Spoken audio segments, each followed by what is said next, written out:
Bonsoir, bienvenue dans le 20h de France 2. Voici les titres de l'actualité de ce jeudi 26 juin. On s'est laissé surprendre par la violence des orages qui ont traversé la France hier soir. La grêle a fait des ravages dans le sud-ouest. Une tornade s'est abattue sur la Mayenne et Paris s'est réveillé les rues jonchées de branches. Le bilan est de 2 morts, dont un enfant de 12 ans. François Bayrou tente de sauver ce qui peut l'être du conclave sur les retraites. Le Premier ministre annonce notamment des mesures sur les retraites des femmes qui font consensus chez les patrons et les syndicats. En Iran, le guide suprême Ali Khamenei réapparaît après plusieurs jours de silence pour revendiquer la victoire de la guerre contre Israël. On découvre aussi les premières images des destructions. Et puis dans le magazine du 20h, on s'intéressera aux influenceurs que nous suivons sur les réseaux sociaux. Ceux qui sont là pour vendre, ceux qui sont là pour nous convaincre. Les orages qui ont traversé la France hier soir ont été extrêmement violents. 57 départements étaient en alerte orange. Le bilan est lourd, 2 morts et 17 blessés. Un enfant a été tué dans une chute d'arbre près de Montauban et un homme a percuté un arbre sur la route de Mayenne. Les destructions provoquées par le vent sont impressionnantes. Valérie Lerouge, Marie-Candice Delouvrier et David Bress. Des vents à 126 km/h dans le département de l'Eure, accompagnés d'un déluge de grêle et de trompes d'eau. Des orages impressionnants. Et les dégâts le sont tout autant. À Valaï, près de Bernay, l'église du XIe siècle est dévastée. Plus de toit ni de charpente, la cloche est à terre. Une église, on ne se rend pas compte. Quand on le dit, on ne se rend pas compte. Il faut le voir pour le croire. C'est très difficile. La foudre et les rafales de vent ont déraciné des centaines d'arbres, comme ici dans le Tarn-et-Garonne, où un adolescent de 12 ans est mort écrasé. En Mayenne, c'est un homme de 59 ans en quad qui a perdu la vie après avoir percuté un arbre couché sur la chaussée. Il y a aussi au total 17 blessés. Dans l'Aveyron, le ciel s'est assombri brutalement. Un vent violent et tourbillonnant a balayé plusieurs communes. À Decazeville, les habitants ont découvert leur stade défiguré, le toit des tribunes arraché. Il y a un morceau de tôle qui est enroulé à un poteau. Il y a des poteaux qui sont couchés dans une direction et d'autres qui sont couchés dans l'autre direction. Les 3/4 de la tribune qui s'est envolée, c'est absolument inimaginable, c'est irréel. Hein. Dans le Loir-et-Cher, Thomas Lemaire et Mathilde Toutain rassemblent quelques affaires avant de quitter leur maison temporairement inhabitable. Les chambres des enfants et le séjour sont recouverts de débris du faux plafond. Avec le poids de l'eau, avec tout ce qui était tombé, en fin de compte, ça s'est infiltré via les gaines et puis ça a fait effondrer tout le plafond. Hier soir, les orages ont provoqué 2500 interventions de pompiers dans les différentes zones concernées. À Paris, certaines grandes avenues étaient défigurées ce matin. Des vents de plus de 100 km/h se sont engouffrés dans ces vastes couloirs et ont arraché des arbres. Les voitures garées se sont retrouvées enfouies. Certains pare-brises ont éclaté sous le poids des branches. Diane Schlinger, Stéphane Disny, Julien Ababsa et Alexis Delcourt. Des bourrasques si violentes que les arbres sont coupés net. Hier soir, le vent balaye Paris jusqu'à 112 km/h. Dévastateur, assourdissant, décoiffant. Ces touristes ont quelques secondes à peine pour se mettre à l'abri. De toute façon, les images de cartes postales disparaissent, englouties par la brume orageuse. Pendant plusieurs minutes, voici la vue depuis l'une des plus hautes tours de la capitale.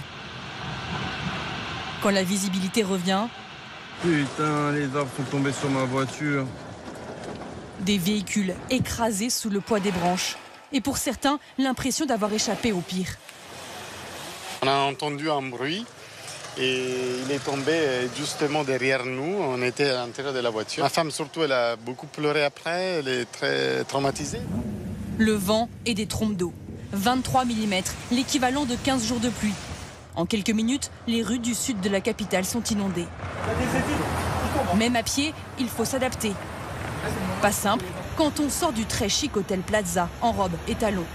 Et impossible de se réfugier dans les souterrains du métro. Mais c'est quoi ça là?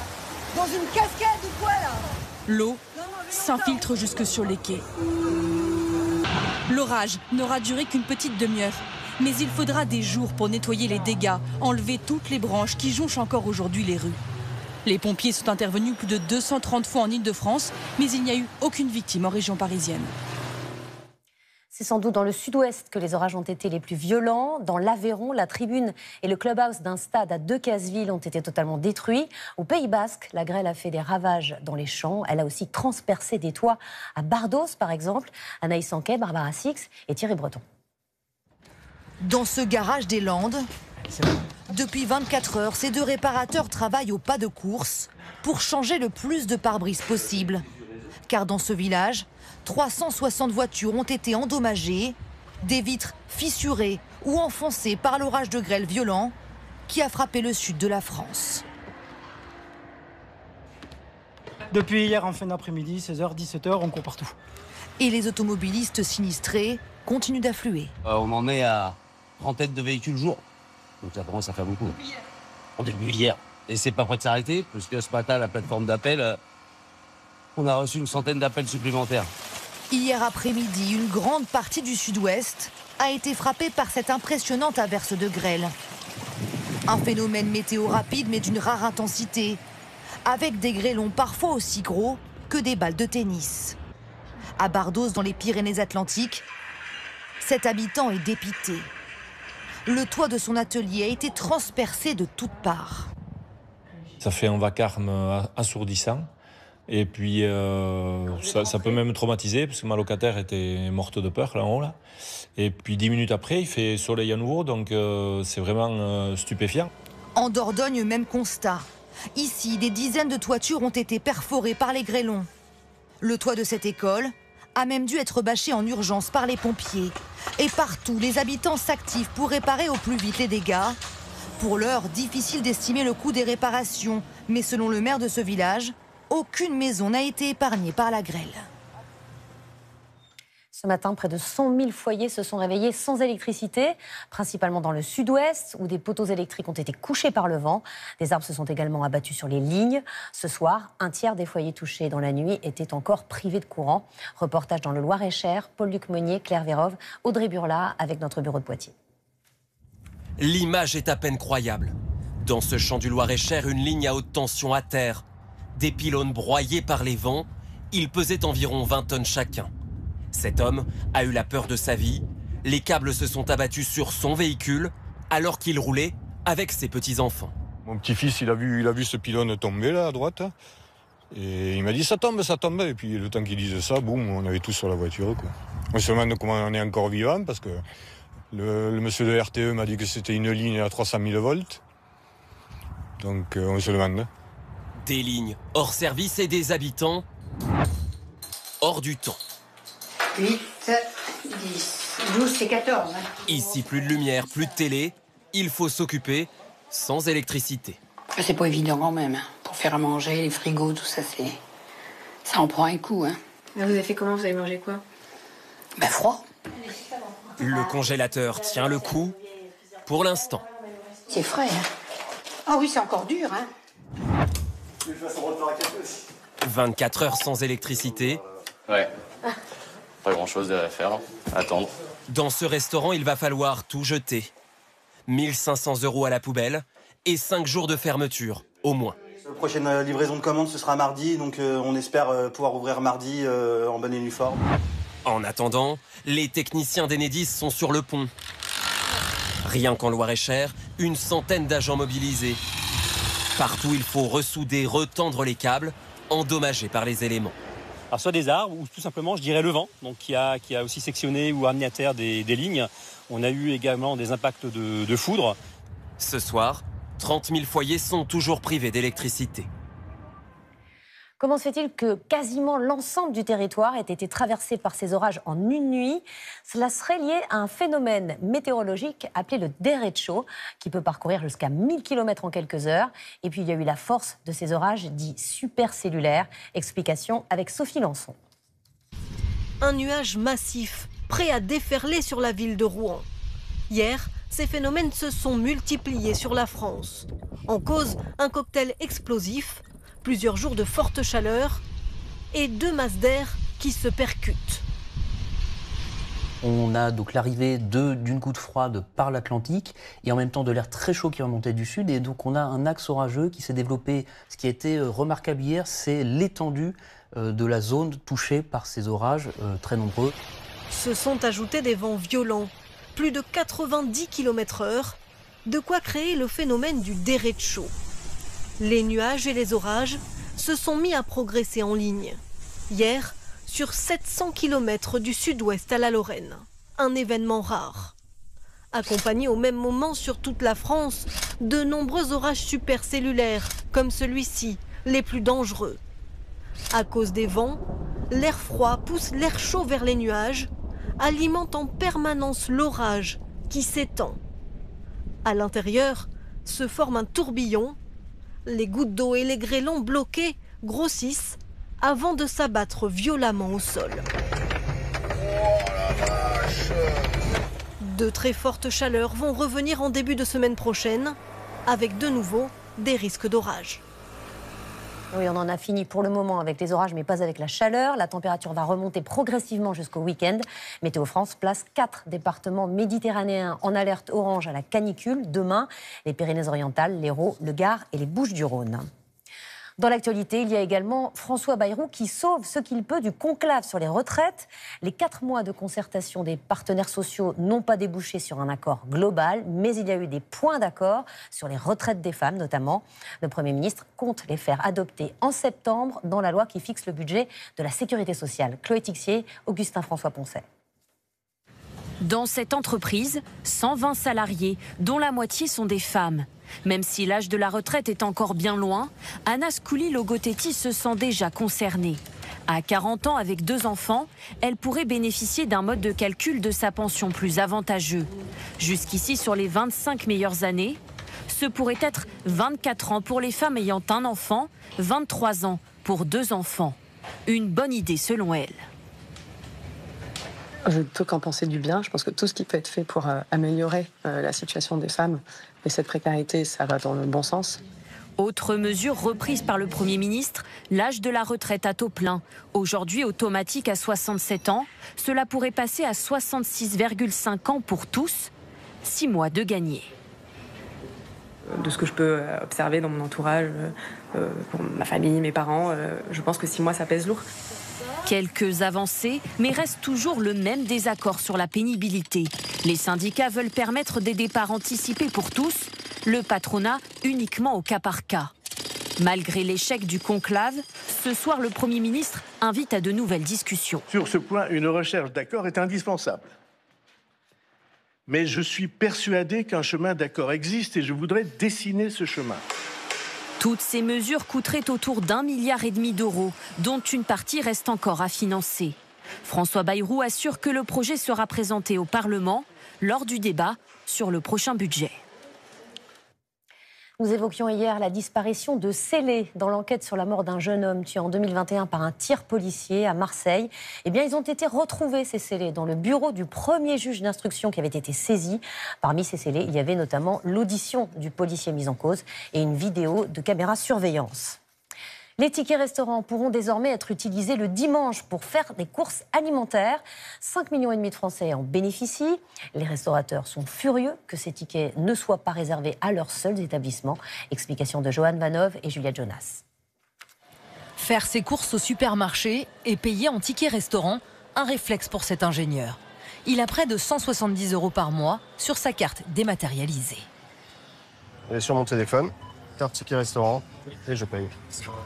Pouvoir utiliser ces tickets restaurants aussi le dimanche est une bonne nouvelle pour lui.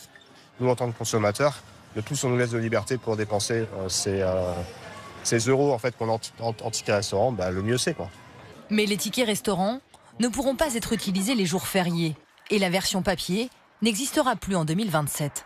Les salariés ne pourront pas non plus les cumuler l'année d'après. Je ne pense pas que ce soit une contrainte que ce ne soit pas utilisable l'année suivante parce que de toute façon ce sera vidé à la fin du mois. Mais du côté des restaurateurs, c'est la douche froide. Ici ce midi, sur les 60 couverts, aucun client n'a payé en ticket restaurant. Alors comment vous allez payer à midi? Eh bien, je vais payer en carte bleue. Pour ce restaurateur, cette réforme est encore un manque à gagner supplémentaire. Mais les clients tickets restaurants qui venaient avant ne consomment plus dans les restaurants. Aujourd'hui, ça représente quoi cette perte pour vous? En chiffre d'affaires, ça peut être de 100 à 300 euros par jour.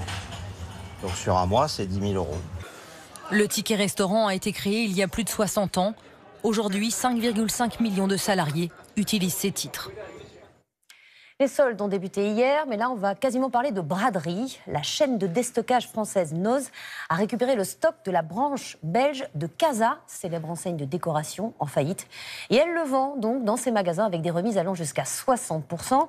David Boeric, Amphitine Douty et Noé Lemontec. Une livraison arrivée tout droit de Belgique. Près de 7000 produits d'ameublement de la marque Casa mis en liquidation cette année. C'est de la déco, c'est du petit mobilier, c'est aussi vous avez des serviettes de bain et aussi par exemple des coussins. Dans ce magasin, cette livraison était annoncée et très attendue. Bradée à moins 60%, certains produits Casa sont déjà repérés avant même d'être déballés. On vient juste de poser 7 chaises de bar, comme ça, tabouret de bar, il y en a 6 qui viennent de partir à l'instant. On n'a même pas le temps de... Hop, ça part. Emma Duchâtelet, 25 ans, vient juste d'emménager. Elle est venue spécialement pour les meubles Casa et achète ses 2 tables de chevet pour 48 euros. Ça fait les deux pour moins cher que le prix d'une à la base. Alors comment ce déstockeur arrive-t-il à tirer les prix vers le bas? Déjà, aucune dépense de publicité. Seul le patron du magasin poste régulièrement des photos sur les réseaux sociaux et ça marche. Au niveau des panières en osier, comme celle-là, vous en avez déjà en stock ou va falloir revenir? On a eu, mais ils sont tous partis. On n'a plus de panier. D'accord. Mais il faut attendre la prochaine livraison. Depuis bientôt 50 ans, le numéro 1 français du déstockage est à l'affût de tous les invendus. Les négociations se font dans toute l'Europe et dans toutes les langues. Es un producto que se vende más caro. Cette acheteuse négocie un lot de 12 000 boîtes de thon avec une grande marque espagnole. C'est une société qui a une marque premium et qui veut surtout pas déstocker en Espagne, qui est son marché principal. Elle souhaite le déstocker ailleurs. Le groupe scrute également la moindre faillite. C'est lui qui a repris les stocks de Camaïeu, San Marina ou Habitat après leur liquidation. Mais l'enseigne rejette l'image de profiteur de crise. Les liquidations judiciaires aujourd'hui, les défaillances économiques, ce n'est pas le cœur de notre activité. Ça pèse moins de 10% de notre chiffre d'affaires. Un chiffre d'affaires qui l'an dernier a frôlé les 800 millions d'euros, en hausse de 11% sur un an. Et quand on dépense plus que ce que l'on a, eh bien, on s'endette. Bonsoir Jean-Paul Chapelle. Bonsoir Anne-Sophie. La dette en France s'est encore bien creusée depuis le début de l'année. Oui, regardez cette courbe. En 2000, la dette publique s'élevait à 855 milliards d'euros et elle atteint maintenant le chiffre record de 3 345,8 milliards. Alors certes, cette dette s'est accélérée pendant la crise financière et la crise Covid, mais vous voyez qu'elle a augmenté même en dehors des périodes exceptionnelles. 40 milliards de plus depuis le début de l'année. Résultat, notre dette atteint 114% du PIB, c'est-à-dire plus que ce que la France produit en un an. Mais on n'est pas les champions d'Europe. La Grèce occupe la première place du podium, 154%, suivi par l'Italie, 135%. Et c'est une dette qui coûte de plus en plus cher. Oui, rien que pour payer les intérêts d'emprunt, on a déboursé l'an dernier 60 milliards d'euros. C'est ce qu'on appelle la charge de la dette et qu'elle s'alourdit chaque année. 99 milliards donc en 2028. Ça deviendrait alors le premier poste de dépense dans le budget de l'État, plus que l'actuel budget de l'éducation nationale. Merci Jean-Paul. Non, c'est moi qui veux vous dire merci. Vous savez, vos dettes vont me manquer. Oui. Hein, peut-être pas aux Français, pas tous, mais... Et on vous doit beaucoup. Merci. Merci beaucoup Jean-Paul. Alors l'œil du 20h a peut-être une idée qui permettrait à l'État de récupérer plusieurs milliards d'euros par an. C'est ce que coûte une entourloupe de riches actionnaires installés à l'étranger baptisée Koum Koum. 3 milliards donc. Avec l'aide de leur banque et en toute illégalité, ils évitent chaque année de payer la taxe sur les dividendes. L'enquête de l'œil du 20h est signée Sophie Broyer, Lara Péquez et Valérie Lucas. En finir avec la fraude fiscale, une priorité nationale. Nous serons intraitables en matière de fraude fiscale, intraitables. On est face à une industrie de la fraude. Un discours de fermeté. Pourtant, l'État se refuse à mettre fin à une fraude sophistiquée qui ferait perdre à la France des milliards d'euros de recettes fiscales par an. Récit d'une partie d'échecs qui oppose les parlementaires, l'État et la fine fleur des banques françaises. Ce matin-là, ce sénateur républicain spécialiste des finances publiques s'invite par surprise au ministère de l'économie pour demander des comptes. Selon ses propres mots, le ministre aurait saboté une loi contre une fraude fiscale. Il manque des éléments. Ouais, il manque des éléments, j'ai besoin d'en avoir davantage. Ça va embarrasser le ministre quand même, cette visite. C'est pas le sujet d'embarrasser le ministre, c'est la vérité qui m'importe. Avec ce contrôle, le sénateur espère mettre fin à un scandale qui dure depuis 7 ans. La justice soupçonne une fraude fiscale organisée par plusieurs établissements bancaires. Ce qui est reproché, avoir utilisé une combine pour arnaquer le fisc. Et on va parler du casse du siècle. 33 milliards d'euros de recettes fiscales perdues pour l'État sur 20 ans. Le nom de cette fraude, Koum-Koum. Dans le monde de la finance, ça veut dire gagnant-gagnant. On vous explique. Quand un investisseur installé à l'étranger détient des actions d'une entreprise française, il touche des dividendes. Selon la loi, ces dividendes sont taxés à hauteur de 15 à 30%. Mais un mécanisme lui permet d'échapper à cet impôt. Juste avant le versement des dividendes, si cet investisseur prête temporairement ses actions à une banque française, c'est elle qui encaisse les dividendes, mais elle n'est pas soumise à cet impôt. La banque rend ensuite les actions à l'investisseur initial en échange d'une petite commission. Résultat, l'investisseur évite l'impôt. L'État, quant à lui, perd des milliards d'euros de recettes fiscales. Le prêt d'action est autorisé. Mais le faire au moment du versement des dividendes pour échapper à l'impôt, ça, c'est illégal. Un acteur direct de cette fraude va nous le confirmer. Un courtier qui joue les intermédiaires entre les banques et les investisseurs. Quand on voit des pics de volume phénoménaux autour de ces actes paiement de dividendes sur des durées qui peuvent être aussi courtes qu'une journée, c'est-à-dire qu'on achète le lundi, on vend le mardi, ça prouve que quand même le but et l'intention, c'est purement et simplement le dividende. Quel est l'intérêt pour la banque à prendre un risque pareil? Tout le monde picore en fait. Il y a assez à manger sur le pot pour aller se les partager gentiment plus tard. Pour vous, c'est le cas du siècle, les Koum-Koum? Ah ouais, je ne vais pas machiner mon des fraudes. Fin 2024, les parlementaires pensent avoir définitivement interdit les Koum-Koum. Jean-François Husson peut jubiler. On ne pourra pas voter un budget de redressement des comptes publics à hauteur de 60 milliards d'euros sans lutter résolument contre certaines pratiques agressives de fraude fiscale. Le texte est voté à l'unanimité. Désormais, même s'il a confié ses actions à une banque ou un courtier, l'investisseur ne pourra plus échapper à l'impôt. Mais la partie n'est pas terminée. Les banques passent à l'offensive. Selon un document interne que nous avons pu consulter, elles demandent à Bercy de prévoir des cas de non-application de l'impôt. Quelques semaines plus tard, les services du ministère de l'économie recommandent à leur ministre de dire non aux banques. Afin d'écarter tout risque que l'administration ou le gouvernement ne soit perçu comme revenant sur la volonté du législateur. L'administration pointe par ailleurs un risque polémique sévère. Pourtant, le ministre passe outre. En avril, Bercy modifie la loi anti-Koum-Koum avec un paragraphe qui change tout. Lorsque les titres sont échangés sur un marché réglementé, la banque n'a pas l'obligation d'identifier le bénéficiaire effectif. En clair, il suffit aux banques de prétendre ne pas connaître l'investisseur installé à l'étranger pour que celui-ci échappe à l'impôt. Pour Jean-François Husson, c'est un torpillage de la loi. Voilà pourquoi il vient exercer son droit de contrôle. Le gouvernement a à nouveau contourné la volonté du législateur. Donc ça n'est pas entendable, sauf erreur de ma part. Le Parlement est souverain lorsqu'il vote la loi, mais surtout quand il s'agit du budget. Alors pourquoi le ministre n'a-t-il pas suivi la volonté du législateur? Selon son entourage, il serait intervenu pour clarifier la loi et éviter d'imposer des contraintes aux banques lors de leurs transactions boursières. Interrogé par Marine Le Pen, le Premier ministre a lui semblé découvrir le problème. Je ne connaissais pas, je dois le dire, le texte que monsieur le rapporteur général Husson a découvert.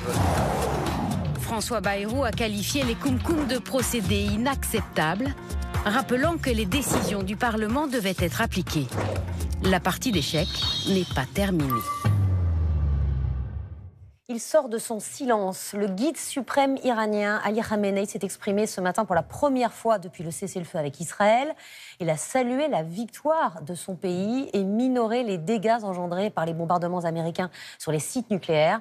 On a pu également découvrir les premières images des destructions provoquées par les bombardements. Luc Lacroix, Yann Moine et Ludovic Lavieille.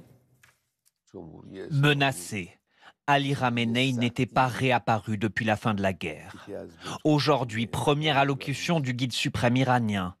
Il s'exprime depuis un lieu impossible à identifier.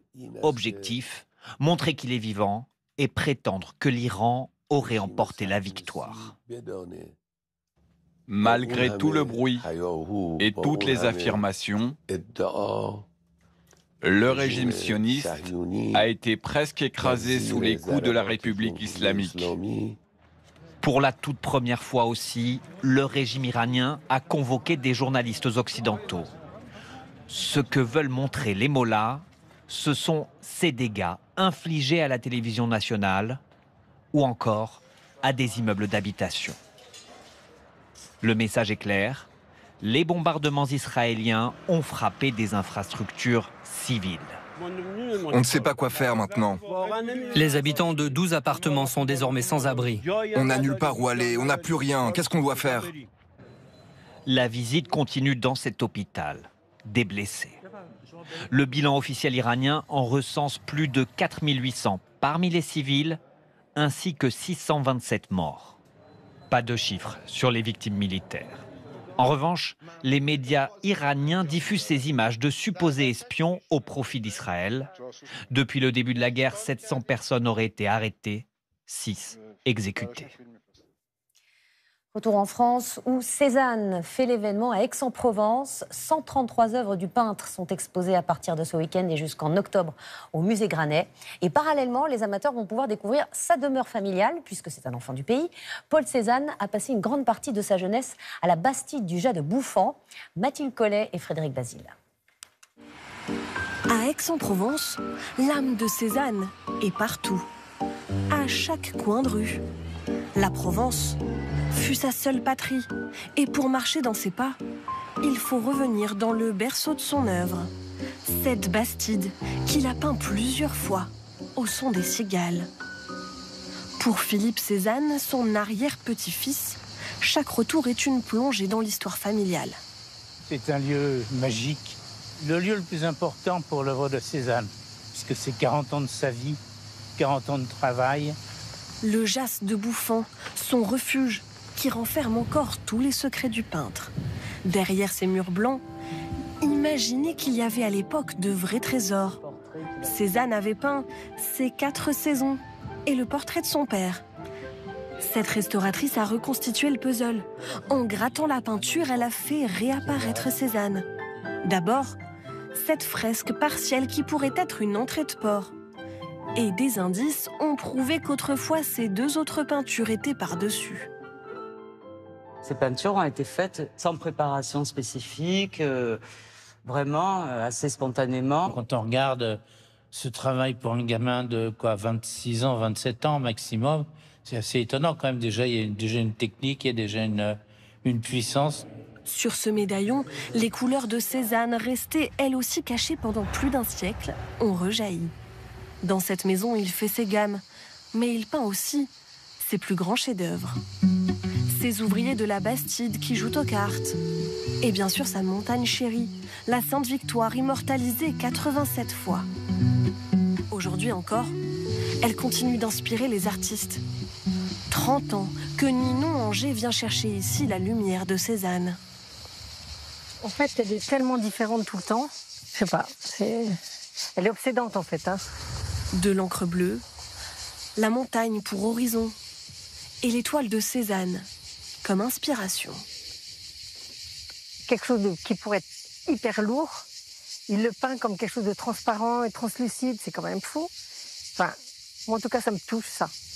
Pour être encore plus près de sa muse, Cézanne fit construire à la fin de sa vie cet atelier, avec cette immense verrière, à quelques mètres de son point de vue favori sur la Sainte-Victoire. Ici, rien n'a bougé depuis sa mort en 1906. Dans cette pièce baignée de lumière, il travaille ses natures mortes et achève ses célèbres grandes baigneuses. Des toiles parties conquérir le monde, qui aujourd'hui reviennent à la maison.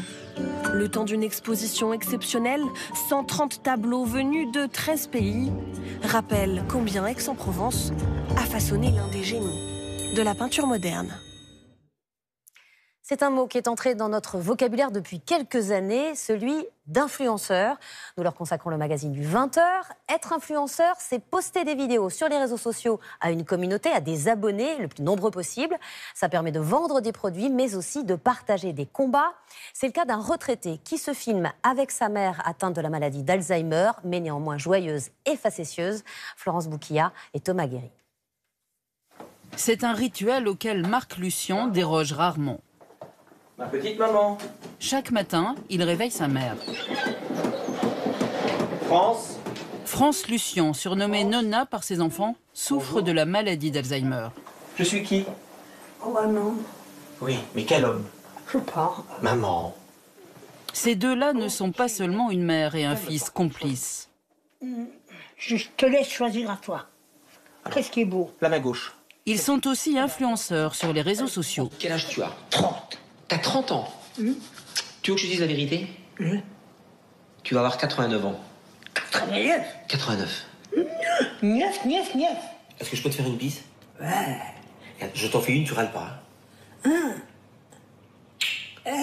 Quoi? Que vous lui dites maintenant, est-ce qu'elle le retient? Elle l'aura oublié dans quelques instants. Oui, elle l'aura. Hein? T'as déjà oublié ce que je t'ai dit il y a 2 minutes? Oui. Voilà. Des vidéos espiègles qui aident Marc Lucien à dédramatiser Alzheimer.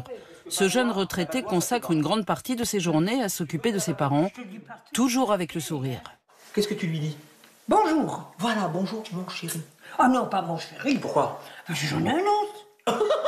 C'est ton mari. C'est ton mari, tu peux pas avoir un autre chéri. Moi, j'ai encore des rapports avec maman. C'est-à-dire que je peux discuter avec elle, je peux parler, on évoque des choses, j'arrive à lui faire sortir des souvenirs de son enfance et autres, mais parce que je le travaille. T'es prête à faire du calcul mental? Oula. Alors attends, si tu réussis le calcul mental, du chocolat, d'accord? Oui. 4 plus 3. 7. Bravo. 7 plus 5. 12. Bravo. Je vais faire très difficile. 12 moins 3. 9. Maman, t'as le droit à ton chocolat. Leurs vidéos sont suivies par 600 000 personnes sur TikTok, Instagram et Facebook. Des abonnés fidèles et souvent émus qui envoient des centaines de milliers de messages. Grâce à vous, Marc, vos parents sont aimés et choyés. Vos vidéos m'ont permis de me préparer chaque jour à cette maladie qui évolue chez ma grand-mère. Un grand merci pour ce que vous faites et ce que vous êtes. Souvent, Marc Lucien taquine sa mère. Oh, ça c'est à moi. Oh non. Jour après jour, il cherche à stimuler Nonna dans le but de freiner l'évolution de la maladie. C'est à toi. Parce que c'est à moi, nom de Dieu. J'ai des gens sur Internet qui me disent « Marc, tu devrais pas, on ne doit pas aller contre les gens qui ont la maladie d'Alzheimer. » Mais j'ai envie de répondre « Mais qu'est-ce que vous en savez, vous ?» Moi, j'ai pas envie qu'elle soit là, amorphe, à dormir. Parce qu'une personne qui a Alzheimer, elle a quasiment tout le temps envie de dormir. Que vous en pensez, Nonna? Oh, vous en me faites rire. Ça vous fait rire? Oui. C'est fait méchamment, maman? Ouais. C'est jamais fait méchamment? Qui? Moi, est-ce que je suis Non. méchant avec toi? T'étais pas méchant. Non. Regarde les cadeaux que t'as eus. Des cadeaux envoyés par des internautes touchés par la gentillesse de Nonna Lequel on ouvre en premier? et par le dévouement de son fils. Oh, bah merci. À ses abonnés, Marc Lucien espère faire passer ce message. Quand Alzheimer déboule dans une famille, il faut parvenir à faire ce que les médecins appellent un deuil blanc, le deuil de la personne que l'on a connue. Je garde bien entendu tous les souvenirs que j'ai avec ma maman, mais quoi qu'elle fasse, quelle que soit son animosité, qui parfois est quand même là dans la maladie, je ne le montre pas sur le réseau, mais qui parfois est là, ça ne me touche pas. J'essaye en tout cas que ça ne me touche pas. Je me suis mis une carapace autour en disant que la maman que je connaissais, telle que je l'ai connue, je la connaîtrai plus jamais. Dans cette EHPAD près de Montpellier, les soignants sont abonnés aux vidéos de Nona et de son fils. Elles reflètent la réalité des résidents qui souffrent d'Alzheimer. Ça met en miroir ce qu'on vit ici en fait. Voilà.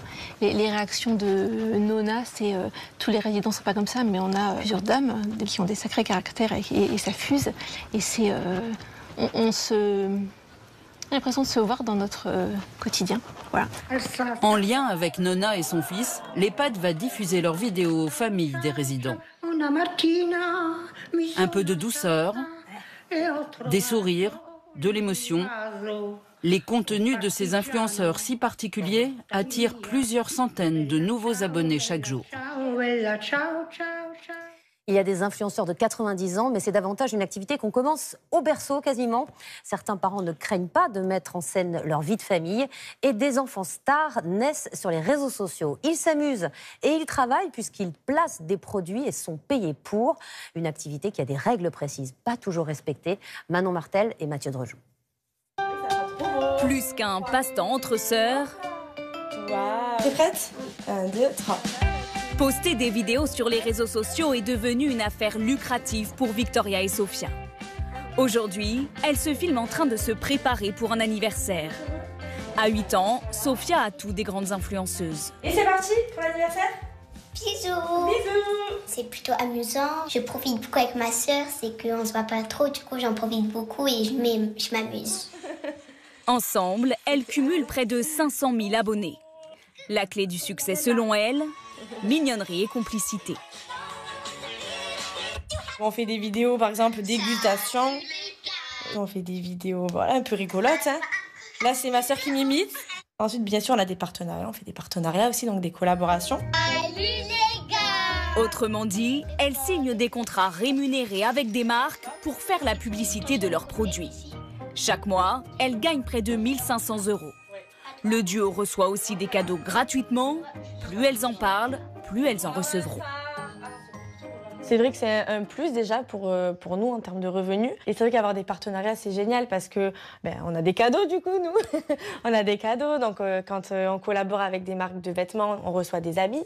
Pareil pour les jouets. Elle est super contente d'avoir des jouets du coup. Et t'as l'impression de travailler ou pas ? C'est plutôt pour moi, c'est de l'amusement. Plus tard, quand tu seras grande, tu auras de l'argent. Tu voudrais en faire quoi ? Je vais faire un grand voyage pour moi et ma sœur. Oh ! Entre les mains de ces petits influenceurs, les produits doivent faire rêver d'autres enfants. Un spot publicitaire 2.0.